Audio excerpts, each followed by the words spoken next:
There's a choice in front of Rachel Reeves this week.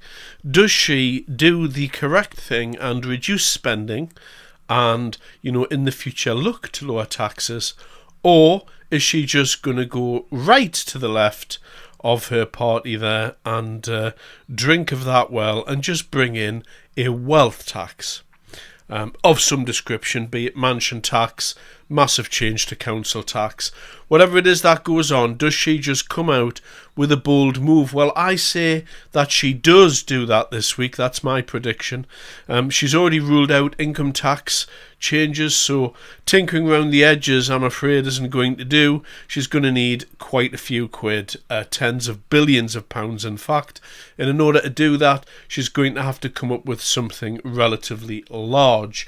And that would be something akin to what everyone's been shouting for recently, the wealth tax, mansion tax type deal. Now, on Laura Kunsberg, there was a couple of people on there that gave their opinions, and I thought they were spot on the money for their respective camps. So we've got Sharon Graham here, the General Secretary of Unite, and we've got an ex-Bank of England chief economist here to give you the rich people's perspective. So we've got the General Secretary Trade Union here, bit socialist type as you would imagine, and then we've got the other chap here going to give his opinion, and he's basically telling you what the rich people think. Said the phrase necessary and fair decisions. Now, to me, what that really means is that we are going to be looking at a number of people still paying. And I cannot understand that when we're saying we've got a black hole of £30 billion, that's the latest figure, you've had everyday people paying for the 2008 financial crash in austerity years, paid for COVID with their lives, some of them, workers out there paying again. Why can't we just simply say, we tax the richest 1% more, that gives you £25 billion in a one-off payment, that almost takes that black hole out. And I cannot understand why that can't happen. And just one thing, on the borrow to invest, I'm working with workers and industry every single day. If we don't start getting some backing to UK PLC, we are losing jobs hand over fist because we're not creating the industries to replace the industries that are going. And unless we do that, we're going to be in a worse position because you won't have the taxation that you need in terms of doing the things they're talking about. I cannot understand why this computer says no constant response comes from government ministers. This is a Labour government. Do what Labour governments do. Andy, is it just then something that the government should consider, as Sharon would have it, just tax the 1% much more than they already do and raise 20 billion quid? Why not just do that? Well, I think there's the scope for doing something further on that front, particularly around housing. But of course, most of that wealth is really quite mobile.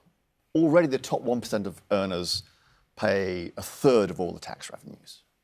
And much of that wealth is mobile. And much of the rest of the world is rolling out the red carpet to attract those people right now. So I'd be cautious about taxing all wealth. The housing bit is worth thinking about doing more. So where there's been, and particularly from people on the right, that people who have wealth in this country are actually upping sticks already. I mean, the truth is we don't have the data to know for sure. The anecdote is certainly there.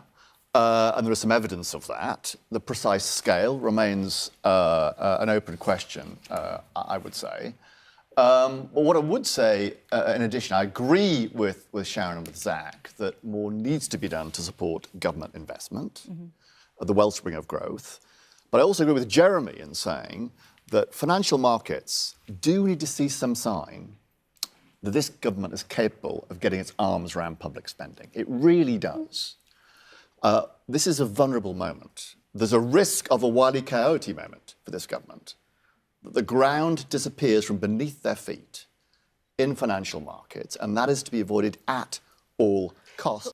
When you hear Zach Polansky say, basically, we can borrow almost as much as we want in a different way, the markets have got too much power, we shouldn't be in hock to them, as Andy Burnham suggests, is that, because it might sound appealing to lots of people, their polling suggests it's really appealing to lots of people. How does it sound to your ears? It's la-la land economics. Let's be La-la land. You know, I'm a man at the Bank of England.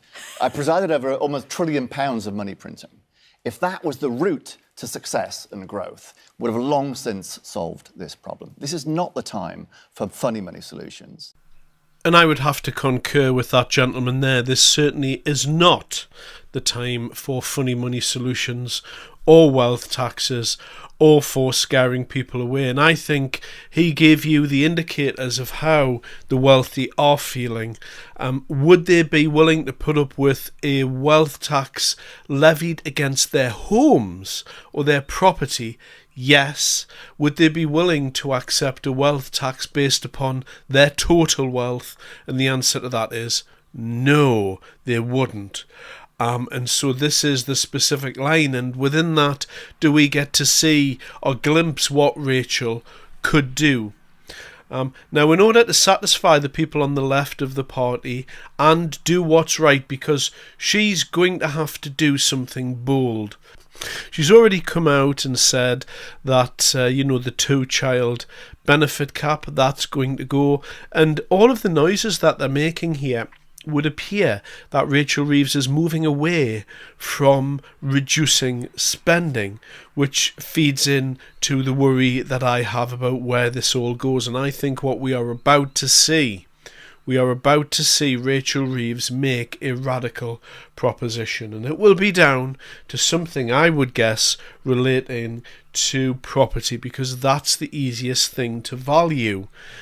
If somebody has a house in their name, you can go and get a valuation for a property, and therefore a tax can be levied. It's far harder to find out from people where all of their assets are unless they want to tell you, but a mansion tax of sorts would be popular with people because it'll initially be sold through, if you have more than 10 million, then we'll look at your property, etc. But as history has taught us, it doesn't take long for those guns to turn on the public, and eventually it'll be the public that's paying some type of sales tax or tax related to the largest asset that you will ever own, which is your house.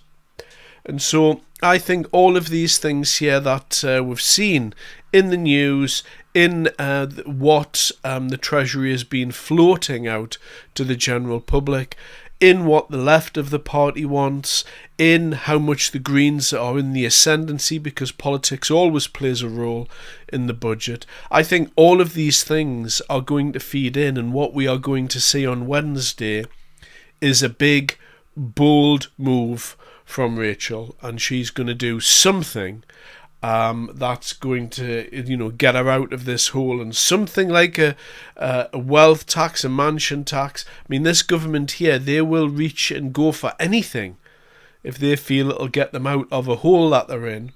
They can't reduce spending, and they have to increase taxes. They can't go back to business again because there's going to be virtually nothing left.